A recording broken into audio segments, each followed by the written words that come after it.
네, 주식으로 세상을 이해하는 시간입니다. 반갑습니다. 오늘 시장 정말 한편의 블록버스터 영화 같았어요. 모든 악재를 홀로 막아선 영웅, 바로 반도체 덕분에 우리 지수가 간신히 빨간불을 켰습니다. 하지만 이 뜨거운 랠리, 과연 흥행 보증수표일까요? 아니면 예상치 못한 반전이 숨어 있을까요? 오늘 이 영화의 결말 함께 예측해 보시죠. 자, 본격적인 분석에 앞서서요. 안내 말씀 먼저 드릴게요. 이 컨텐츠는 정보 제공을 목적으로 하고요. 특정 종목을 사거나 팔라고 추천하는 게 아닙니다. 모든 투자의 최종 결정과 그에 따른 책임은 투자자 본인에게 있다는 점 꼭 기억해 주시기 바랍니다. 네, 그럼 오늘 시장 본격적으로 한번 파헤쳐 보겠습니다. 한마디로 딱 정리하면 반도체 혼자 다 했다 이거예요. 다른 종목들이 고전하는 동안 이 반도체라는 영웅이 홀로 시장을 구원했죠. 하지만 여러분, 모든 영웅담에는 위기가 따르는 법 아니겠습니까? 과연 이 시나리오가 계속될 수 있을까요? 그래서 아마 많은 분들이 지금 딱 이 질문 머릿속에 맴돌고 계실 겁니다. 와, 이 반도체 급행열차 지금이라도 올라타야 하나? 이 소외될 것 같은 두려움, FOMO와 과열에 대한 걱정 사이에서 고민이 깊어지는 시점이죠. 오늘 분석에서 그 해답의 실마리를 한번 찾아보시죠. 자, 그럼 첫 번째 파트입니다. 시장 요약부터 한번 보시죠. 제목은 반도체 독주 시대로 잡아봤습니다. 숫자를 통해 오늘 시장의 진짜 속살을 들여다보겠습니다. 코스피 지수가요, 1.03% 상승해서 5,274포인트로 마감했습니다. 와, 숫자만 보면 굉장히 기분 좋은 상승장 같죠? 근데 이게 다가 아닙니다. 자, 코스닥을 한번 볼까요? 0.28% 상승, 거의 제자리 걸음이었죠. 여기서부터 벌써 시장의 온도차가 확 느껴지시죠? 아, 코스피 상승이 시장 전체의 온기는 아니었구나. 이게 첫 번째 신호입니다. 바로 이 수급표가 오늘 시장의 진짜 속살을 보여줍니다.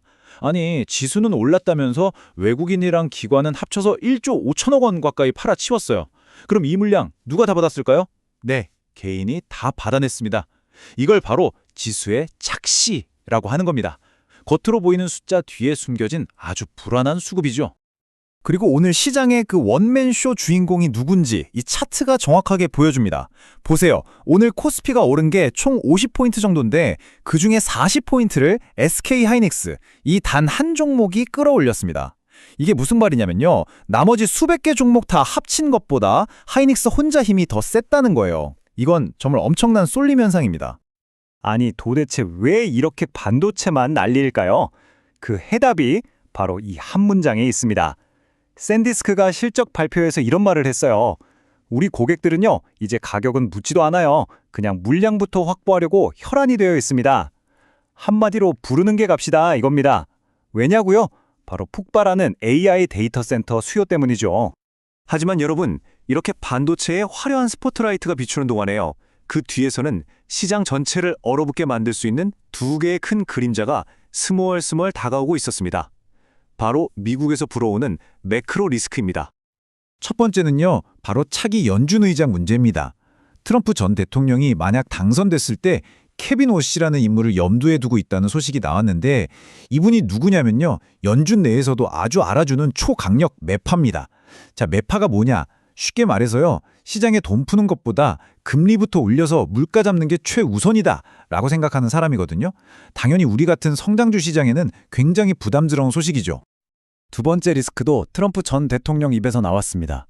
최근에 영국이랑 중국이 좀 가까워지려는 움직임을 보이니까 이걸 두고 아주 위험한 일이라고 공개적으로 딱 경고를 한 거예요.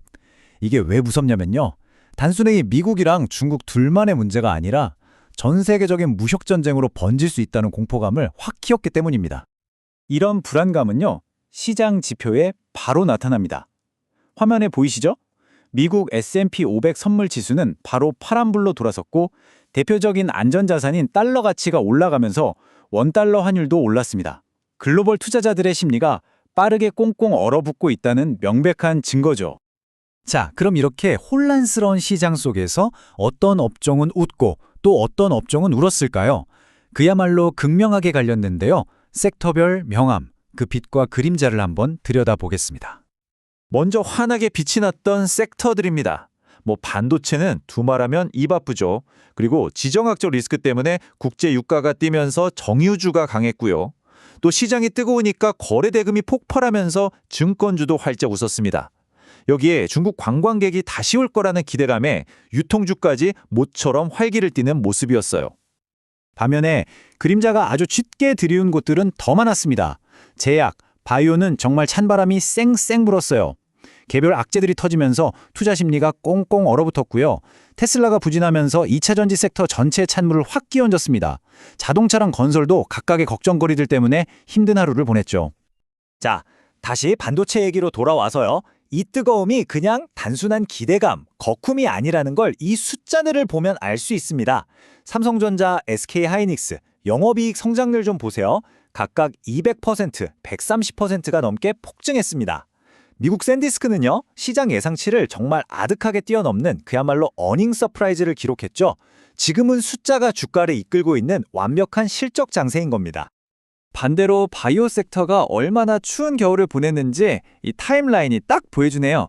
먼저 국내 기업 ABL 바이오에 파킨슨병 신약에 대한 기대감에 찬물이 끼얹어지는 소식이 있었고요. 이어서 정말 많은 투자자들이 기다렸던 HLB의 신약 심사 기간이 생각보다 더 길어질 거라는 소식이 전해졌습니다. 이렇게 악재가 연달아 터지니까 섹터 전체가 그냥 얼어붙어 버린 거죠. 자, 지금까지 시장이 왜 이랬는지 그 현상과 원인을 짚어봤습니다. 그럼 이제 가장 중요한 질문에 답을 해야겠죠. 그래서 우리는 도대체 어떻게 해야 하는가? 이 극심한 쏠림 장세에서 살아남기 위한 실전 투자 전략을 한번 이야기해 보겠습니다. 아마 지금 이 방송 보시는 많은 분들이 딱 두 가지 생각하고 계실 거예요. 지금이라도 반도체에 올라타야 하나? 아니면 왜 내 계좌만 이렇게 파란불이지? 하고 말이죠. 제 20년 실전 투자 경험을 바탕으로 이런 시장에서 베테랑들은 과연 어떻게 생각하고 어떻게 행동하는지 그 노하우를 좀 공유해 드릴까 합니다. 제 20년 경험에 비추어 볼 때요. 지금 이 시장은 2007년 대한민국 전체가 들썩였던 그 조선업 광풍 때와 정말 놀라울 정도로 닮아 있습니다. 그때도요. 모두가 조선주 하면서 열광했죠. 실제로 엄청난 돈을 번 사람들도 많았고요. 하지만 중요한 건 그 다음입니다. 그 뜨거웠던 파티가 끝났을 때 그 하락의 깊이는요. 상승의 높이만큼이나 정말 고통스러웠습니다. 여러분, 역사는 반드시 반복된다는 말 절대 잊으시면 안 됩니다. 그럼 어떻게 해야 하느냐? 제 투자 원칙에는 이런 시장을 위한 3가지 철칙이 있습니다. 첫째, 지금 당장 여러분의 포트폴리오를 한번 열어보세요. 혹시 반도체 비중이 너무 과도하게 쏠려 있진 않나요? 둘째, 만약 수익 중이시라면 에이 더 가겠지 하는 막연한 희망 대신에요. 어느 지점에서 이익을 실현할 건지 명확한 목표를 세워두셔야 합니다. 그리고 마지막으로 가장 중요한 겁니다. 여러분, 파티는 언젠가 끝납니다. 그 만약의 순간을 대비해서 반드시 현금을 확보해두는 지혜가 필요합니다. 마지막으로 이 말에 꼭 기억해 주셨으면 좋겠습니다. 모두가 환호하는 상승장에서 돈 버는 건 누구나 할 수 있어요. 진짜 실력자는요, 오히려 오늘처럼 혼란스러운 시장 속에서 폭풍이 지나간 뒤를 준비하면서 남들이 보지 못하는 빛나는 기회를 찾아내는 사람입니다. 네, 오늘 우리는 이 거대한 글로벌 리스크에 맞서서 홀로 시장을 지켜낸 반도체라는 영웅의 이야기를 함께 봤습니다. 하지만 영웅의 독주는 영원할 수 없다는 걸 우린 알고 있죠.